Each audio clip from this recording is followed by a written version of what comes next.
Azul, bonjour à tous. On revient sur la question de Tamazirt, la langue berbère. Tamazirt, comme vous le savez, les langues nationales et officielles, ce qui est déjà quelque chose de bien, ne serait-ce que théoriquement.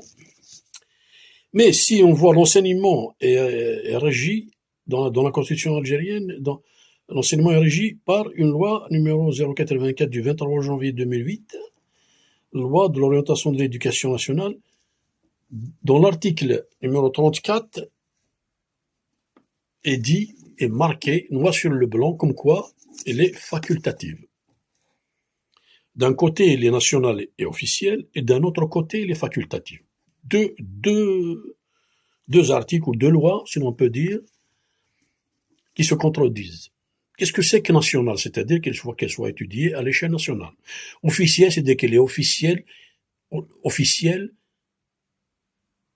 veut dire qu'elle est obligatoire, sans que quelque chose d'officiel, il faut qu'elle soit obligatoire. Officielle veut dire, entre les lignes, obligatoire. National à l'échelle nationale. Toute l'Algérie, y compris la Kabylie. Tous les peuples d'Algérie, dans leur variante tamazirt, sont obligés, c'est national, ils vont l'étudier, il est officiel. J'insiste là-dessus, officiel, c'est-à-dire il est obligatoire, qui dit officiel. D'un autre côté, numéro 34, l'article numéro 34, il vous dit les facultatives. Alors, qu'est-ce que c'est que cette supercherie? Qu'est-ce que c'est que cette connerie, comment dirais-je? Pour parler vulgairement, ils se foutent de nos gueules, ils se foutent de la gueule des Amazirs. Pour ne pas dire des Algériens arabophones, même eux, ils sont dans le bain, comment dirais-je. Et en plus, ils ont le droit de la refuser. À partir du moment qu'elle est facultative, ils transgressent pas la loi.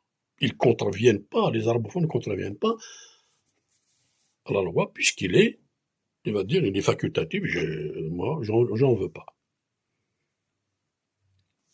Tout simplement, vous voyez que c'est clair et c'est net. Ce gouvernement algérien, ces gouvernements algériens,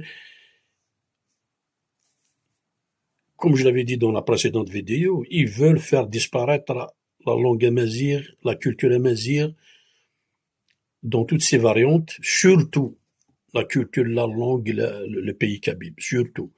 On va pas se voiler la face comme on dit, on n'a pas peur des mots, ils veulent exterminer la Kabylie, sa culture, sa langue, son histoire, le peuple kabyle. Voilà le projet qui s'additionne au projet Zéro Kabyle. Si vous comptez les gens qui sont morts pour cette culture, donc voilà, c'est clair et c'est net. Je finirai par dire vivement l'indépendance de la Kabylie. La seule solution pour sauver le peuple kabyle, le pays kabyle, la langue kabyle, la culture kabyle, pour ne pas dire la mazirité en général. Voilà, merci, à la prochaine question.